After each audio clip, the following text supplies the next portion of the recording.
साथियों, आप ईसाई धर्म, मुस्लिम धर्म अपनाते हैं तो आपका आरक्षण जा सकता है, यानी समाप्त हो सकता है। आखिर किसका आरक्षण समाप्त होगा, वीडियो को आप अंत तक देखिएगा, पूरा देखिएगा तो समझ में आएगा। जोहार, नमस्कार साथियों, आप देखना शुरू कर चुके हैं बीपीएस पोया ऑफिशियल यूट्यूब चैनल में नए हो तो चैनल को सब्सक्राइब जरूर कर दीजिएगा। साथियों, आज हम लोग एक छोटा सा चर्चा करने जा रहे हैं और इस चर्चे में हमारे बीच में खास मेहमान हैं, उनसे हम लोग बातचीत करेंगे। सबसे पहले सर जोहार। जोहार, जय भीम। सर पहले अपना परिचय बताएंगे। मेरा नाम बसंत रवि है। बसंत जी, ये बताइए कि अभी भारत देश की सर्वोच्च न्यायालय यानी सुप्रीम कोर्ट का एक बड़ा फैसला आया है जिसमें कहा गया है कि जो एससी कम्युनिटी के जो है आरक्षण है वो समाप्त हो जाएगा। इसके बारे में हमारे दर्शकों को बताएं। जी, अभी सुप्रीम कोर्ट का जो निर्णय आया है जिसमें एससी कैटेगरी के लोग को जो लेकर निर्णय, बहुत महत्वपूर्ण निर्णय दिया गया है। हम इसमें जो सुप्रीम कोर्ट का जो निर्णय है उसका सम्मान करते हुए मैं यह बताना चाहता हूँ कि जो ये निर्णय आया है सिर्फ एससी कैटेगरी के लिए आया है, जिसमें अगर कोई शेड्यूल कास्ट के लोग अगर धर्मांतर करते हैं, जैसे ईसाई इस्लाम धर्म को अपनाते हैं, तो उसमें एससी कैटेगरी का जो दर्जा है वो ख़त्म कर दिया जाएगा। इसमें जो एससी कैटेगरी का जो दर्जा है वो ख़त्म नहीं करना चाहिए। जैसे हमारे साथ एससी कैटेगरी के जो लोग हैं वो अगर ईसाई धर्म को भी अपनाते हैं और हिंदू में भी, बौद्ध धर्म में भी हैं, तो अगर उसमें जाते हैं तो वहाँ भी ठीक उसी प्रकार व्यवहार किया जाता है जैसे कि हिंदू धर्म में। जैसे भारतीय संविधान के अनुच्छेद 17 के अनुसार अस्पृश्यता का ख़त्म कर दिया गया है, लेकिन अभी भी सामाजिक रूप से ख़त्म नहीं हुआ है। वहाँ भी भेदभाव किया जाता है, यहाँ भी हमारे साथ भी किया जाता है। अभी भी लग रहा है कि जो एससी कम्युनिटी के लोग हैं, क्योंकि आप बोल रहे हैं, एक तरफ कोट कर रहे हैं जो आर्टिकल 17 है जिसमें अनटचेबिलिटी, जो छुआछूत को सीधा सीधा खत्म कर दिया गया है। फिर धर्म को जो मानने का अधिकार है ना, उसमें भी किसी भी भारत का नागरिक कोई भी धर्म को अपना सकता है। तो सिर्फ आरक्षण को एससी कम्युनिटी अगर ईसाई धर्म अपनाता है, मुस्लिम धर्म अपनाता है और हिंदू धर्म, सिख और जो बौद्ध में उसमें रहेंगे तो उनका आरक्षण नहीं जाएगा।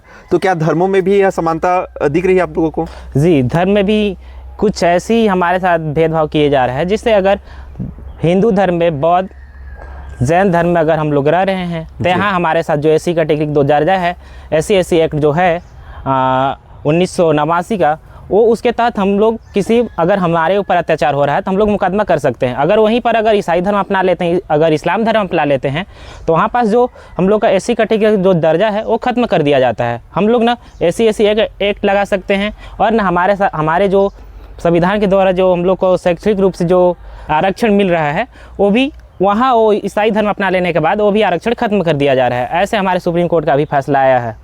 तो सर, इसमें आप लोग को क्या क्या बड़ा बड़ा नुकसान दिख रहा है? भविष्य में क्या नुकसान हो सकते हैं? इसमें बड़ा महत्वपूर्ण रूप से बहुत नुकसान है। जैसे अगर हमारे धर्म के कुछ लोग, जैसे अगर इसमें उनके साथ भेदभाव किया जा रहा है, तो कहीं ना कहीं अगर भेदभाव हो रहा है तो मानसिक रूप से उन लोग प्रताड़ित हो रहे हैं। तो ईसाई धर्म अपना रहे हैं तो वहाँ कहीं ना कहीं उन लोग को ऐसा लग रहा है जो यहाँ हम लोग के लिए अच्छा है, तो इसके वजह से अपना रहे हैं, लेकिन वहाँ भी उनके साथ भेदभाव किया जा रहा है।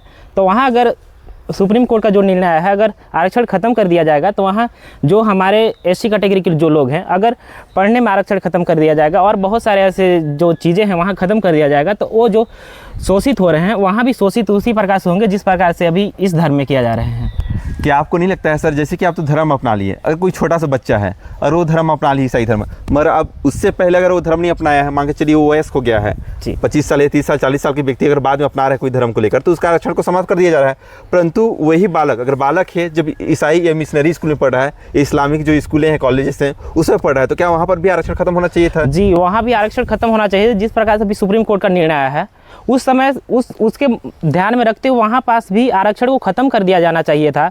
जैसे कि हिंदू धर्म के लोग जो वहाँ पढ़ के अच्छे कॉलेज है, अच्छे संस्थाएं पढ़ के और अच्छे नौकरी पा रहे हैं, वहाँ भी पढ़ने का ठीक उसी प्रकार जैसे आरक्षण को अभी एसटी कैटेगरी को लेकर जो निर्णय आया है, वहाँ भी उसको ध्यान में रखते हुए उस आरक्षण को ख़त्म कर दिया जाना चाहिए जो कि वहाँ नहीं पढ़ सकते।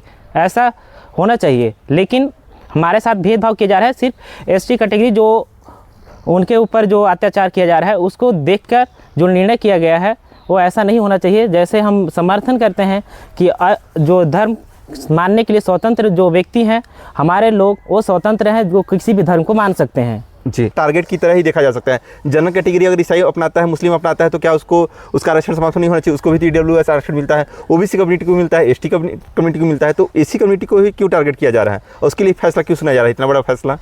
एससी कैटेगरी के लिए जहाँ तक मैं समझ पा रहा हूँ, इसमें थोड़ा मेरे को कुछ विचार करने की आवश्यकता है, जिसमें मेरे को इसमें महत्वपूर्ण कुछ ऐसा कुछ पॉइंट तो नहीं दिख रहा है, लेकिन इसमें दरअसल इसमें कहने का मतलब ये है कि हमको दो धर्म में बांटकर इसमें धर्म के रूप में उलझाया जा रहा है, मेरे को और दूसरे धर्म मानने से रोका जा रहा है। बौद्ध और हिंदू धर्म ही अपना सकते हैं, उसी के लिए SC एक्ट जो है वो लागू होगा और जो ST SC के लिए जो आरक्षण के जो व्यवस्था की गई है सिर्फ इसी धर्म में मिलेगा। जी, तो अभी भविष्य में अगर आप लोग बहुत सारे युवा हैं, आप लोग एक युवा हैं और भी दोस्त होंगे, अगर आपके इसी समुदाय के अगर कोई ईसाई अगर दोस्त बन गया होगा तो क्या आप लोगों ने द्वंद्व नहीं होगा? क्या आप लोगों को अपने समाज में आपस में लड़ने का काम नहीं होगा भविष्य में? ऐसा हो सकता है? ऐसा हो सकता है, भविष्य में भी ऐसा हो सकता है। तो इसको एक षड्यंत्र का रूप भी हो सकता है। हाँ जी, एक षड्यंत्र के रूप में भी हो सकता है। ऐसे अगर अभी से किया जा रहा है तो हमारे फ्यूचर में आने वाले जो हमारे जनरेशन है उसमें भी ऐसा बीच में फुटाव हो सकता है। कानून बनता है, कानून तो हमारा संसद बनता है, तो इसमें क्या संशोधन होना चाहिए या इसमें विचार करना चाहिए? सुप्रीम कोर्ट या संसद को विचार करना चाहिए? जी, इसमें हमारे कानून जो पार्लियामेंट है वो संसद में कानून बनाकर पूरे भारत देश में लागू करते हैं, तो इसमें भी संसद को एक विचार करना चाहिए। जैसा नहीं होना चाहिए, हर भी संविधान के द्वारा ये मान्यता प्राप्त है, पंथ निरपेक्ष का उपबंध किया गया है, जिसमें सभी लोग भारत में रह रहे वासियों वो सभी धर्म मानने के लिए स्वतंत्र है। तो इसमें संसद को यह निर्णय लेना चाहिए जो वो सभी धर्म जब मानने के लिए स्वतंत्र हैं तो उसके साथ जो भेदभाव किया जा रहा है वो नहीं होना चाहिए। तो साथियों, हम बात कर रहे थे सुप्रीम कोर्ट का जो फैसला, यह फैसला आंध्र प्रदेश से स्टार्टिंग हुआ था, जिसमें एक SC कमेटी का जो व्यक्ति था वो ईसाई बन गया था और वहाँ हाई कोर्ट मामला गया, हाई कोर्ट से सुप्रीम कोर्ट गया और सुप्रीम कोर्ट ने बड़ा फैसला हाल में ही दिया था। और उसके बाद में बहुत सारा कंट्रोवर्सी चल रहा है इसमें, पक्ष विपक्ष और तमाम जो लोग हैं, सोशल एक्टिविस्ट है, सामाजिक कार्यकर्ता, वो अपना अपना स्टेटमेंट दे रहे हैं। हमारे बीच में एक युवा साथी, इनका भी स्पष्ट कहना है कि इस पर भी संशोधन किया जा सकता है, इस पर संसद को विचार करना चाहिए, क्योंकि कानून जो बनता है हमारा देश का संसद बनता है। सुप्रीम कोर्ट को इन्होंने सम्मान करते हुए बात अपना रखा है। इनके विचार क्या आपको अच्छा लग रहा है और हम लोग जो बातचीत किए इस पर आप लोग को क्या प्रतिक्रिया है कमेंट बॉक्स में ज़रूर बताइए और इस वीडियो का अधिक से शेयर कीजिएगा ताकि संसद तक यह वीडियो पहुँच सके। धन्यवाद, जोहार, जय भीम, जय संविधान।